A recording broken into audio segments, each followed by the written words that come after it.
Hello and welcome to another special one-off Madaxeman Army List, or Guerre Army List to be more specific, podcast. This time I'm joined again by Dave and Richard, and what we're going to do for you here is go through one of those armies that everybody thinks about, everybody maybe has, but isn't necessarily, or until now potentially hasn't necessarily been one that really kind of rocks it on the competition circuit, the Classical Indians.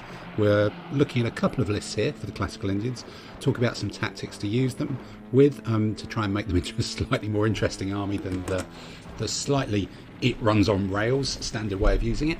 And also we then have a quick chat about some of the figures and ranges which are available for it. So sit back, if it's an army you've thought about, if you've got that elephant fetish that, let's face it, we all do, this may well be the podcast for you. So let's just roll the podcast. This means war.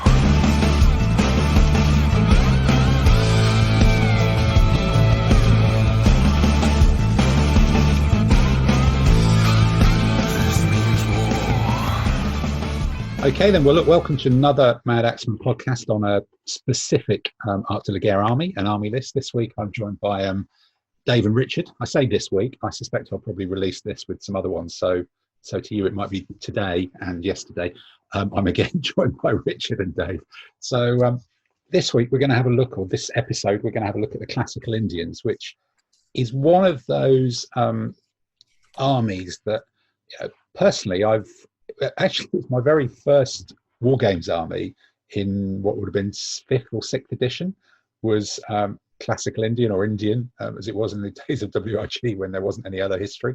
And, a wall of bowmen, obviously a load of elephants, very, very colourful army, but not the greatest army for using as anything else. And soon you get drawn into toolkit armies where, you can recycle the figures. The Indians are kind of the Indians, although to be fair with ADLG, there's a few more kind of later medievally, dark agey type Indian lists than certainly there used to be in the days of WRG 5th and 6th and 7th. But it's also a list that sometimes you look at and you go, there's kind of only one way to do that.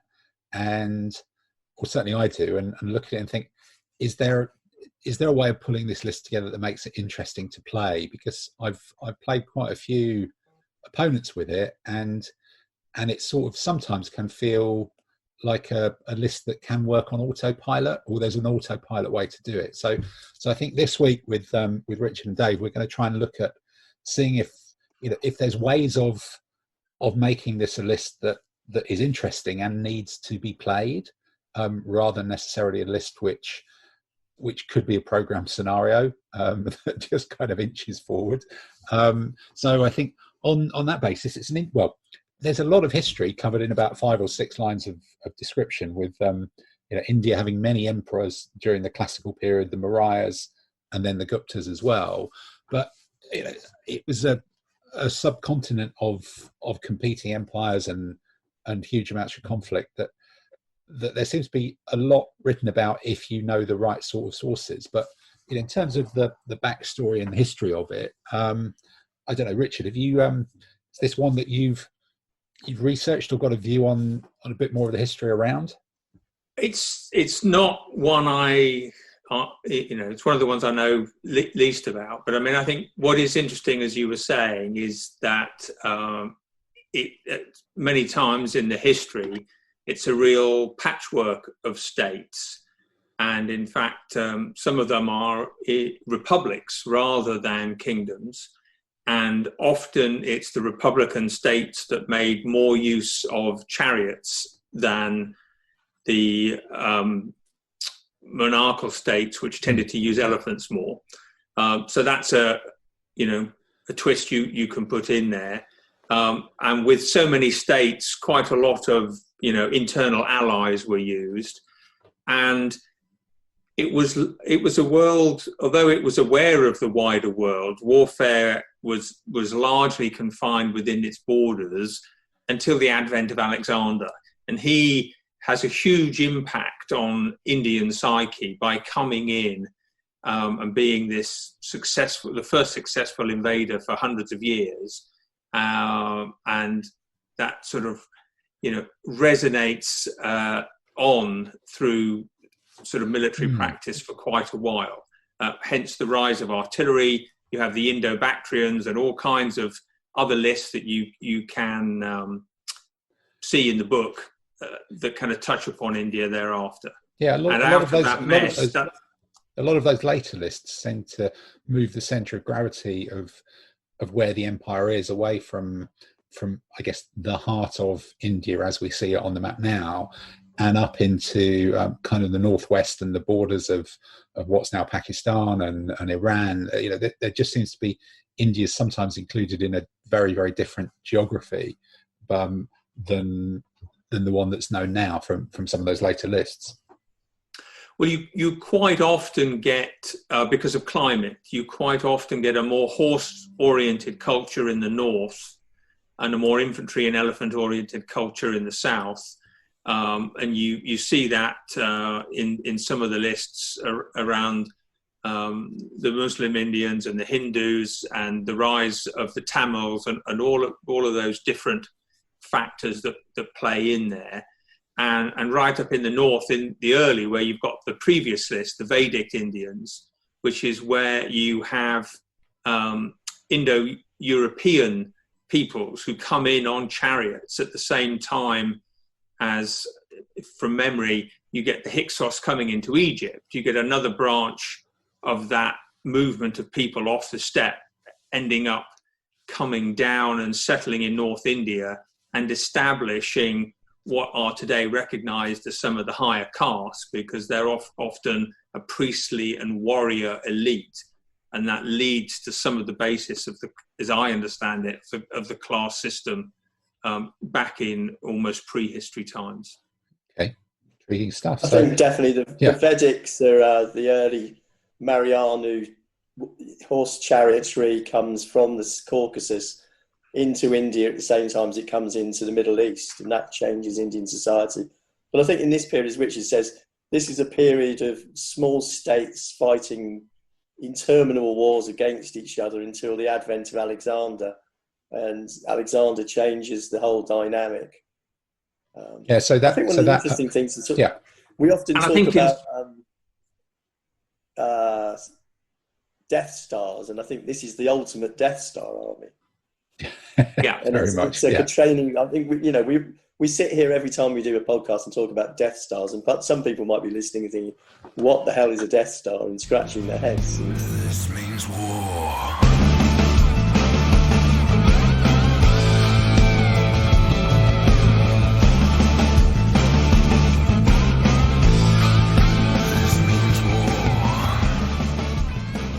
So I think the Mauras were actually inspired by Alexander to start unifying some of these states and forming this empire. And so the list I've gone let's have a look at that list. So this is the Mauras. So this is the earlier option, the more textbook one, I guess. Before you start getting, well, I'm saying textbook because as someone who started collecting Indians in the days of Fifth, I just think bowmen, elephants, and some very rubbish cavalry who've been almost the touchstone for rubbish cavalry throughout all wargaming lists in history.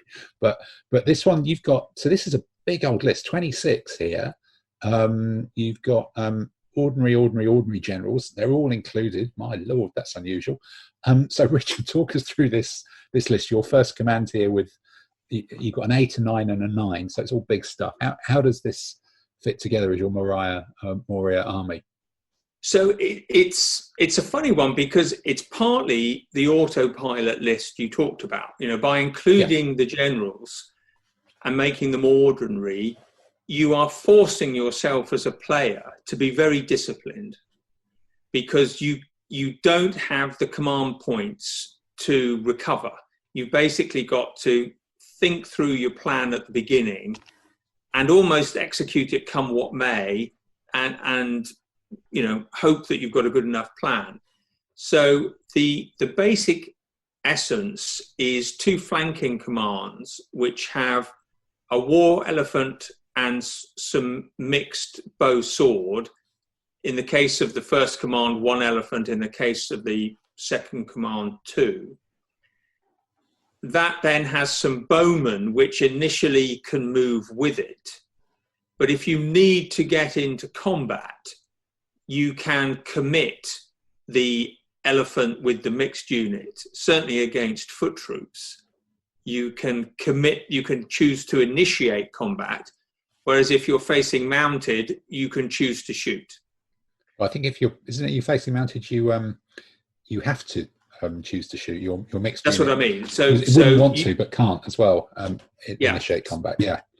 So you have a response against them. It's not that you can't do anything, but against foot troops, if you want to pin them down, you have the option.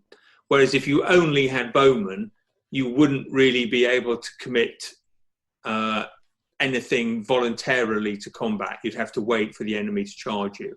So that's why I've got... Do you want to, with this army, do you actually want to commit anything to combat? I can see an elephant and then either side of it two mixed units, which is effectively two mediocre swordsmen. Is that, what sort of scenario do you want to commit that into, other than against Dave's textbook two bowmen on their own on a flank or something? Well, the idea is you soften the enemy up with shooting. So say you're facing a line of heavy spearmen. You would look to do 1 or 2 wounds on them, but the trouble with shooting is the enemy can often rally up the losses almost as quickly as you can inflict them. And so there comes a time where you want to go in, or it may simply be that you want to put something in on the flank of the center command so that you don't give it too many odds of being outflanked. So, because that really is a fighting command. So it's not that you would in every game do it, because of course you've then committed the general. But part of the idea is if you include the general, I would include it with the elephant once he's locked in. So it's not about you will always commit, but it just gives you a bit more punch should you choose to do so. And it's like everything. Every time you retain an option, your opponent has to worry about more than one thing. As soon as the enemy is only worrying about one thing, he can start to outthink you, because you haven't got a different response to throw at him. Okay, so your medium swordsman, bowman, elephant, Death Star here is actually, it's only ever really committing in support of something or to push something over the edge. It's not, these aren't commands which are designed to get stuck in. They are shooting commands with the opportunity to either support this central. So that's where this central command then, that now I'm looking at that, well, that is quite different, isn't it? That's very different to the rest of them. So that's a very hard hitting. I mean, again, I've made it unreliable on the basis that it doesn't really have shooting.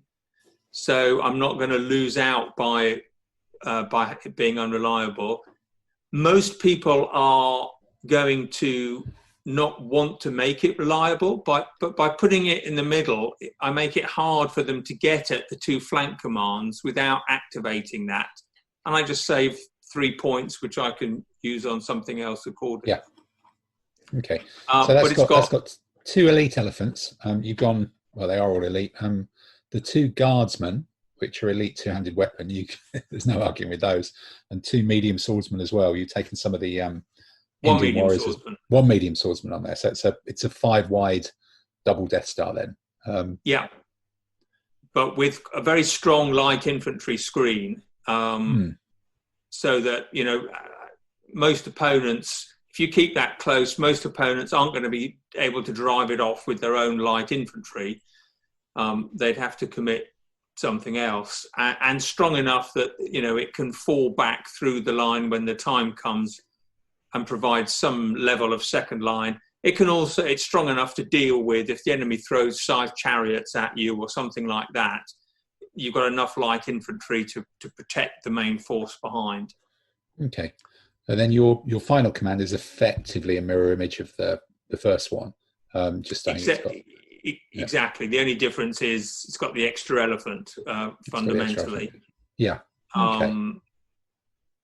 And 1 less bowman as a consequence. The 2 flank commands have also got one of the weak horse units. Again, they're there to do a number of things. They can be thrown wide and around the flank. They can be used to stop enemy horse evading away from the elephants. There's a number of things they can do, but they're most happy just sat doing nothing behind the elephants where they're safe. Quite right. So, Dave, I must admit, I'm looking at this thinking, actually, there is a plan with this. This isn't just a line of all the same that rolls forward and pass the initiative to the opponent. I've always found it interesting because I think Iñaki uses this army. And when I've met Iñaki, first of all, and fought this army, you think of it as a very passive army, but it can be very aggressive. That central command, the sort of core 2 Death Star with the elite two-handed swordsman, guardsman, that can be a very aggressive command. And I think what you find is you've got a very large amount of width, which makes the horsemen, which you hold in the back, helpful for getting round flanks. So you are moving forward with your bow fire to put pressure on the enemy, but you're 26 units, so you're going to be a lot wider in essence. But then you use that centre command as a strike punch to win you the game. Yeah. So here, you've just looking at some of the things you've left out. I think in an earlier podcast we talked about side chariots in the Seleucid army. There's an option for one of them in this army.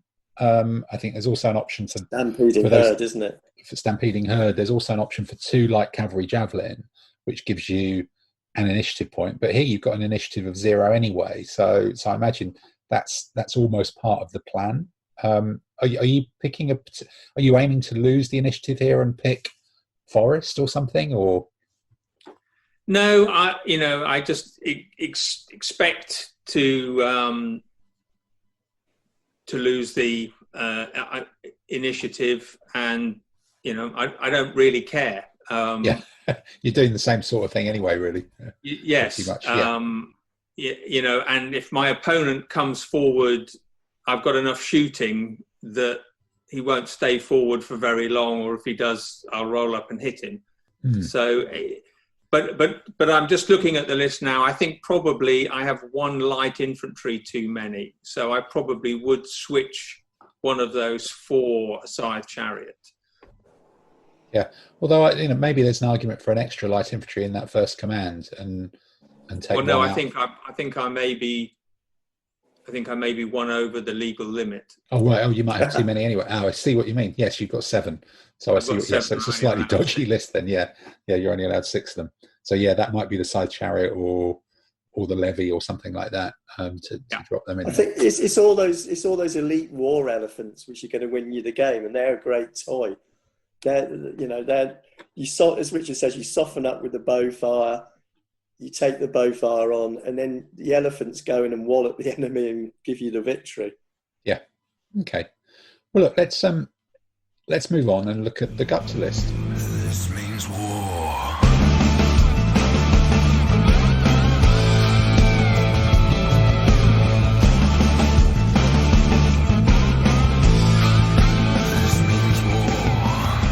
So then, this is the slightly later one, the 525 AD Gupta list, and the Guptas come in after 320, and they're allowed, amazingly, some decent heavy cavalry impact. Proper ones upgrade to elite. I'm just trying to look how many you're actually choosing there. You can have up to 4. You've got 3 of them here, Richard, in this one. Oh, I see your initiative has snuck up to 1. Very, very bold. And this is a 23 unit army. You've got 5, 8 and 10 in here. So again, talk us through these commands and how you see them working together and what's different to the previous one. So some similarities in that there's one, if you take command 2, it's a couple of elephants supported by mixed and bowmen. So a 6 wide group that is mainly about shooting, but has some melee capability, and basically can move up on the flank of the other 2 units and provide pressure, and can equally hold a flank. You've then got what would probably be the centre command, which again has the war elephant with guardsmen, and this time 2 mixed units. So that has a bit of shooting, but also a lot of punch. And then the third command, which is very mobile, and again, I would consider having that with an included competent general to give it a bit more command and control. But with only 5, it doesn't really need a lot of command and control. And again, that depending on the situation, you would either send that wide, you might even flank march with it, or if you didn't like what you were facing, that could be withdrawn into, it's small enough, the whole lot can just move into the center between the other 2 commands and provide a strong reserve in order to punch through any hole that the elephants make. And again... three companions there, effectively, same heavy cavalry impact elite. That's pretty substantial, isn't it? That's going to be better than a lot of things that it's going to come up against in a flank on the early theme. Exactly. So in period, you would definitely use it on a flank aggressively. It's just if you were in a more open period or you were facing, say, a lot of heavy knights where you wouldn't want it to commit frontally, then you would use it as a support command. Okay. And Dave, I'm guessing you're sitting here twitching, looking at that first command going, it would be much, much better with an ordinary bowman and a mediocre bowman in it in some way, shape, well, or form. Got plenty of bowmen. You've got plenty of bowmen elsewhere in the army. Right. I think I'd be tempted to put the included general in with the cavalry, perhaps, and keep the one of the other generals out. But I think there you've got, you want to put the cavalry down on one flank where they're actually very manoeuvrable if they need to move to the other flank or something like that, and then have them working in combination with the guardsmen. So you've got one strike Death Star with the elite guardsmen, and you've got one fairly static Death Star with the Indian Archers unit. So that one with the Indian Archers is going to hold one flank while the other 2 go and do the damage. Yeah, I think, this is actually, a much more mobile thing. You're right. There's a number of different aggressive elements. It's not that passive thing. And I think, like you, I'm looking at it wondering whether there's just, even making that cavalry commander competent included, because that's a wash on the points and just gives them a bit more mobility, whether even that second command or one of the commands, they're both ordinary included generals to get stuck in, but it would be a big swing on points. But whether if you get up to a competent one, do you suddenly get more ability to maneuver those couple of archers on their own to do that Dave thing and support the heavy cavalry? Because this looks like something that I'm actually looking at this going, there's ways that you could combine this aggressively, that maybe the command structure actually does need to is worth investing a few more points in, because you've actually got some options to do stuff here rather than just chug forwards. I think that's always true, but it's always the dilemma. It's one of the that you face with a lot of these lists is every point you spend on command, you lose on troops, but it perhaps allows you to have the right troop in the right place at the right time. But at 23 with 6 light infantry, you haven't got a lot of room for spare. You've got a little room for spare.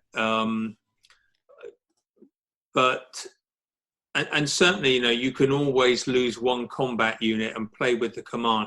It's definitely it's kind of those situations. In some games, you're really going to wish you had it, and in other games, it would have been a poor use of points. But I think it comes back to what style do you want to play? Are you somebody who likes to commit their generals? Are you somebody who hates to commit their generals?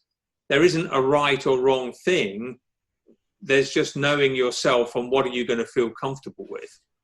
And I guess if they're on an elite elephant, they're still pretty tough anyway, aren't they? No matter what happens. They're still pretty tough, yes. And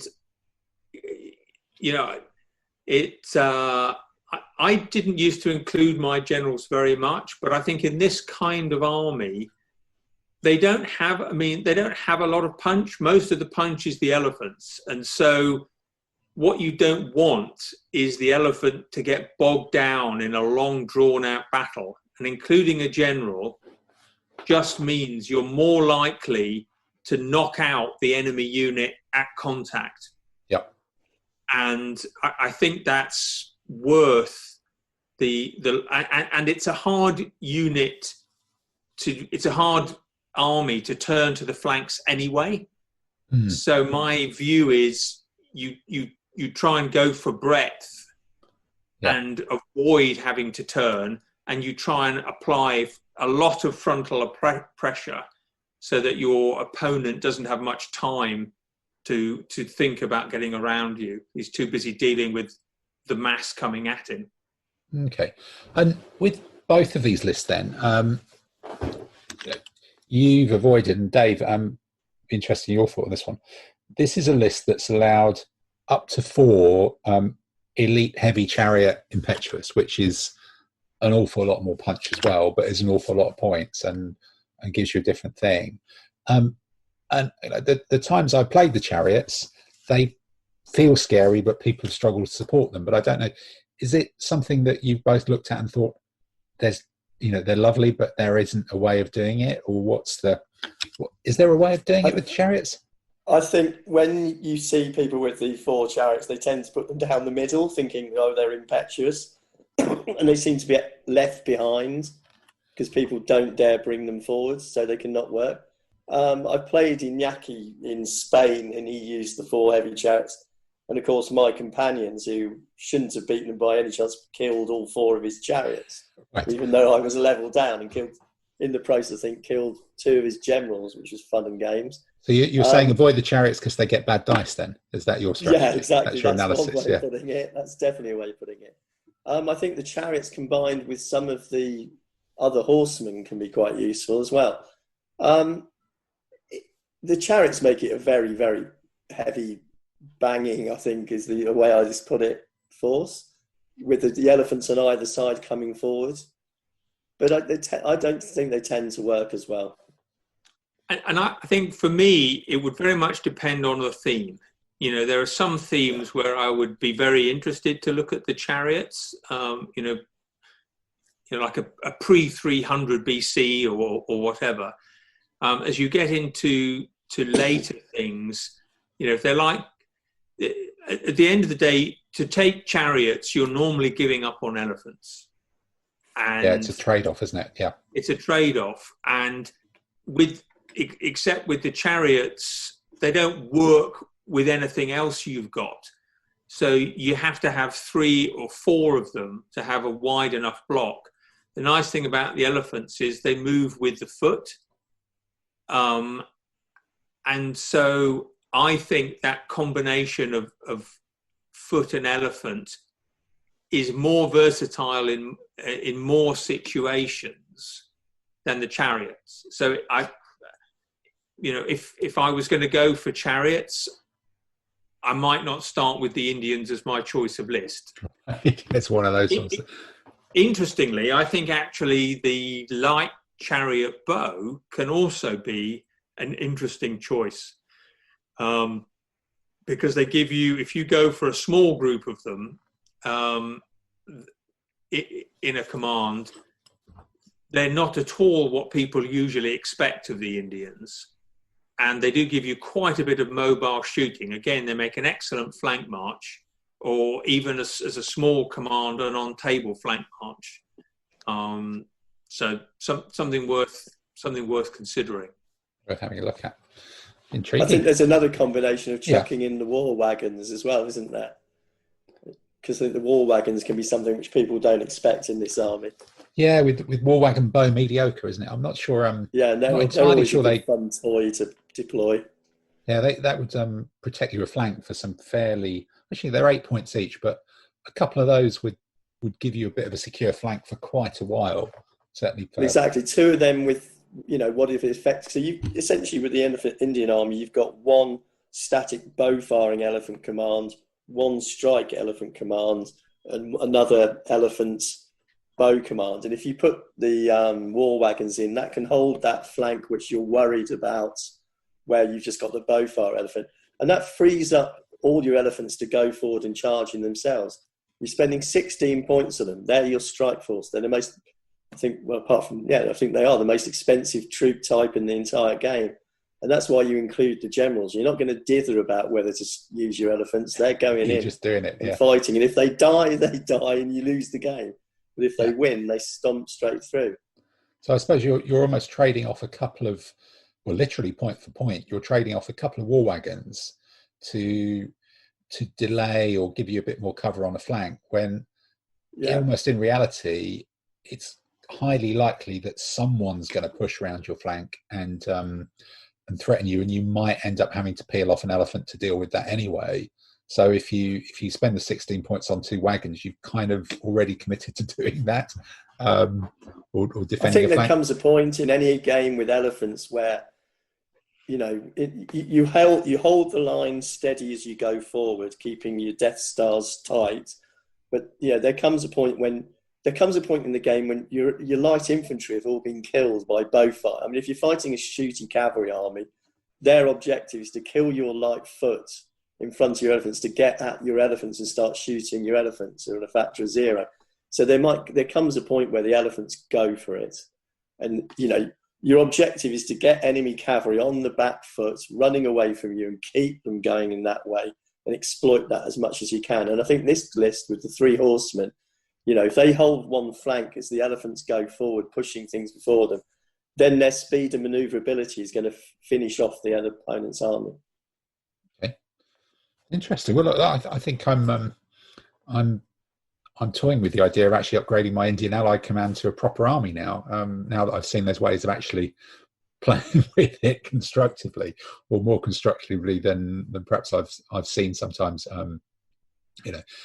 When people have played against me with this sort of army, I think the chariots are always a pain in it, whatever, to actually assemble and put together, aren't they? If you're actually making them, so deciding all fit onto a base. All fit onto a base. So deciding that they're not the best troops is maybe not the end of the world, but picking up a couple more elephants, I guess. This means war.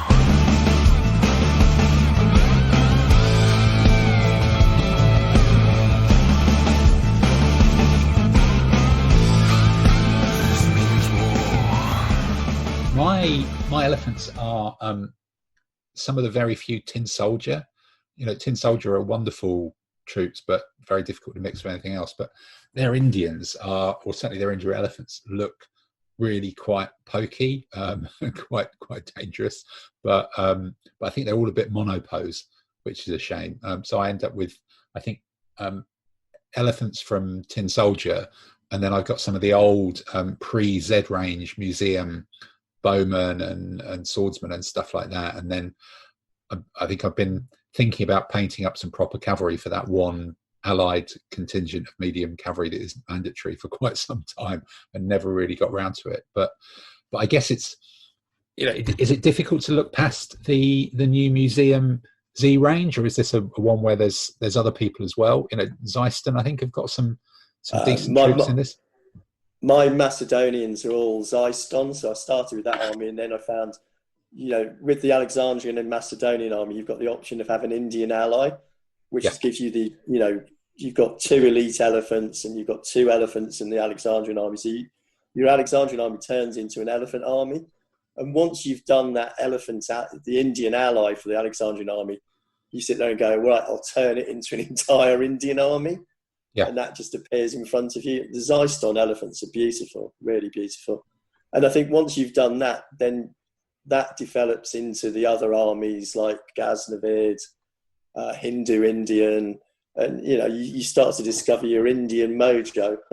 That's the word. Is it really fair to use I'd say let's call them classical Indian infantry and elephants for some of the later period Indian armies, or would they, is there a sense that they all still dressed broadly similar? I combine them up with with Arab cavalry and Arab infantry, and that he goes for the Hindu troop types and that. Hindu army is quite fun because you've got impetuous heavy cavalry who, if you're fighting in an elephant battle, you can dismount them as impetuous heavy infantry, medium infantry swordsman. Impetuous with armor and elite. Yeah, which is pretty tough. Is a very interesting and useful troop type. Yeah, I mean, I think in large parts of the world, the lower social classes tended to have fairly consistent outfits over large time spans. Well, so, certainly they do in many of my armies, yeah. Yeah, in Western Europe, a sort of loose trousers and a loose tunic, covers you for about 1,000 years. Or bare legs and a tunic covers you for another 1,000. Yeah. And I think in India, you can use some of the troop types for long time spans. It's more things like the cavalry and to some extent the elephants, where you perhaps see more styles of dress change in the riders of the elephants. But I think most people as well, as long as it's clear what it is, most people are fairly tolerant of things standing in. I mean, my figures are mostly the older museum range.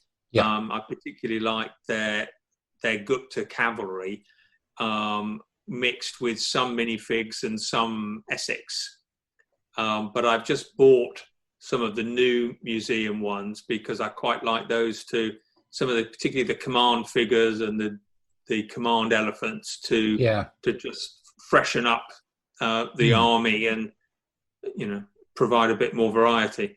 Yeah, no, I think it's there's a lot of options for picking that or picking different troops for this one, and I think what we've discovered, there's actually some options for making this an army that you play rather than an army that you wind up and set off to go. And it's a different thing, that philosophy of saying I'm taking the decision that I'm just going to stick all my generals in. It actually is the right way to play it with this one, and that bit about winning quickly, which again, kind of drawing parallels with the discussion about the Seleucid list, there is still a legitimate approach of go narrow, go in, go hard, and try and break the enemy before they can do anything about it. And I guess this, the Seleucids have got pikemen doing that. This has got an army that all goes forward at 3. It gets there even quicker. It's a very quick army. Yeah. So not worrying about flanks is a thing. No, exactly. I think the one thing about it is that, you can often run out of pips in the situations where you want to move short and you don't have the pips to do it. And although the elephants are very tough, a lot of the rest of it isn't. And therefore you do need to rely on advancing briskly to bow range and then shooting a bit and then getting stuck in rather than just charging. Right. And it's that timing when you go from shooting to closing that is probably the critical decision you make with an Indian army, in my view. So if you're playing against it, they are likely to stop short of contact and hope for 2 or 3 turns of decent shooting against you, which is your opportunity to work their flanks, knowing that they're not quite tough enough to come in unless you've taken some hits. Exactly. I think one command will come forward, pin and shoot, whilst another one moves past, and then your objective is to get the enemy commands on the run from your elephants, and then you're moving 3, as you say, and then you keep the pressure on and people have to run away from you. Yeah, I think that's possibly why I kind of like the look of that command in the Mariah one that almost doesn't have any shooters. It just is a get in, stuck in there. That's the strike. That's the real. But that pins the enemy down because it can just get stuck in. Whereas the other 2 are able to sit back. But yeah, you're not sitting back all the way along the line. You can actually just take the battle to them and cause the focus of attention where there's actually a lot of fighting going on. The command with the guardsman either wins you or loses you the game. Yeah, that's pretty much it. Well, I think that's probably covered as much as there is to cover in the Indians. Actually, we've got a couple of different lists. We've talked about the chariots, we've talked about the wagons, we've even talked about the stampeding herd, and we've got some ways to play that. And and also had a quick run through of some of the more choice selections of figures to do. So, Richard, Dave, thank you very much, and we will reconvene shortly and pick on another list.